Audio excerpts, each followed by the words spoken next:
Culture jamming. Banksy enraged the flower thrower. London, Jerusalem, New York, Canada, Mali.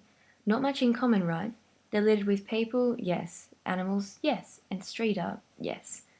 These minimalistic graffiti works that to the uneducated eye look almost too simple to be worth a second glance. To you and I, however, they represent a subtle dig at societal norms, a stab at consumerism, greed, corruption, and injustice. These works are created by Banksy, arguably the most controversial street artist in the world, who has developed an entire art subculture devoted to his works. Banksy is an English street artist whose real identity remains unknown. His work grew out of the Bristol underground scene, a culture associated with graffiti art that has existed in Bristol from the early 1990s to the present.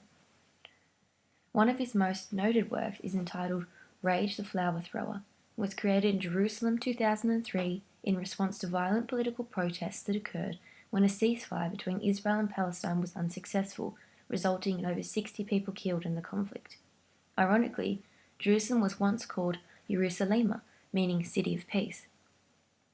American political activist Gregory Johnson stated, "The Banksy image that I like best is that of a protester poised to throw a bouquet of flowers. It communicates the intense energy, passion, and focus of those engaged in the resistance, while also conveying the methods to be used such as art, humour, and general transcendence." I personally have walked past a Banksy artwork in Bristol. It was unmistakable, small yet noticeable. Around me, hundreds of other people were passing it as well. As I looked at it, it struck me that Banksy must know that people will eventually become desensitized to his artwork and the message it conveys, purely because it will be seen everywhere. It will be mass media, the exact opposite of what he wants. So why does he still do it? I came to the conclusion that it's just a big middle finger to mainstream media and culture, to consumerism, greed, corruption, and injustice. It disrupts and jams the whole system, a culture jam, if you will. Afshin Namoy explained culture jamming as a tactic used to disrupt or subvert media culture and its mainstream cultural institutions, including corporate advertising. It attempts to expose the methods of domination of a mass society to foster progressive change. Culture jamming is a form of subvertising, that is, the practice of making spoofs or parodies of corporate or political advertisements. Many culture jams are intended to expose questionable political assumptions behind commercial culture. Tactics include refiguring logos, fashion statements, and product images as a means to challenge the idea of what's cool.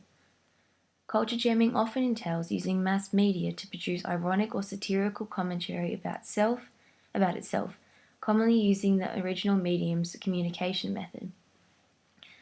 A relevant example of culture jamming in Australia would be the altering of Barack Obama's 2008 campaign poster, Hope, into Tony Abbott's Hopeless poster of the same style. In the case of Banksy's artwork, culture jamming encourages a change in the dominant discourse and interrupts the normal flow of content consumed by an audience. How many of us can even say we were aware of conflict in Jerusalem before he graffitied the wall and interrupted what we would usually hear or see from around the world? Furthermore, the medium in which Banksy communicates is rapidly becoming an acceptable and well-received method of communication within the 21st century, thus making his message even more significant. A recent study conducted by Suraj Lapai in 2003 concluded that graffiti is a communicative tool of little resistance and no violence that represents a voice for the unheard and is an outlet of expression. It reaches out to people. However, as mentioned before, when does the excessive use of Banksy's artwork become the exact thing he didn't want it to be? Part of the norm. A voice that everyone has heard before and will tune out from. Joseph Rumbo argues that culture jamming is easily co-opted and commodified by the market, which tends to diffuse its potential for consumer resistance. To reiterate that, Christine Harold argues that culture jamming strategy of rhetorical sabotage is easily incorporated and appropriated by clever advertising agencies, and thus is not a very powerful means of social change. To me, the way the message of the culture jam is received, and the effectiveness of it, all comes down to the way it is transmitted. Make the culture jam too aggressive, and 9 times out of 10 it will be received angrily, aggressively, and with complaint. Make it too soft and subtle, and no one will notice it at all. This is where our media theories come into play, the first being the Shannon-Weaver model of communication. When simplified, the Shannon-Weaver model of communication illustrates a linear progression of communication. A sender transmits a message that passes through a channel and is received on the other end. That person then sends a message back, right? Wrong. See that noise in the middle? That's culture jamming. That's Banksy. That's you and I that don't have time to be exposed to mass media and the detrimental effect it has on our education and understanding of the world's current affairs. Anything that disrupts the normal flow of communication channels and upsets the system in which mass media is fed to us is culture jamming. The model also gives us a glimpse into how the receiver has a chance to change what content the sender is transmitting. For example, after the noise shakes things up, the receiver, the one in the red, realizes he isn't happy with the initial message, so he sends it back to the sender, the one in blue. The sender then changes it and sends it back to keep the red man happy. Culture jamming encourages us to never underestimate the power of people when it comes to making a change they want to see.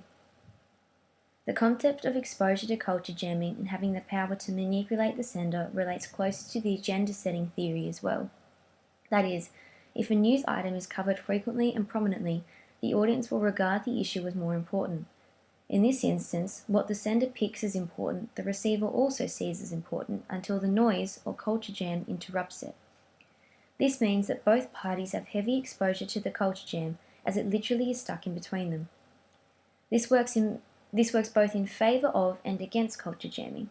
On one hand, media exposure is beneficial for culture jamming as it highlights the issues the jam wants to be known. On the other, could we one day be so exposed to these guerrilla means of disruption that we turn a blind eye to it and it loses its effect? I guess we'll never know. But for now, let's be clear on one thing. Culture jamming is a form of art, in particular Banksy's work. Whether you believe it's the best means to communicate or not, it's beautiful and can be appreciated on aesthetics alone. It encourages power to the people, a sly smile when you walk past, and I definitely think it's some people's jam.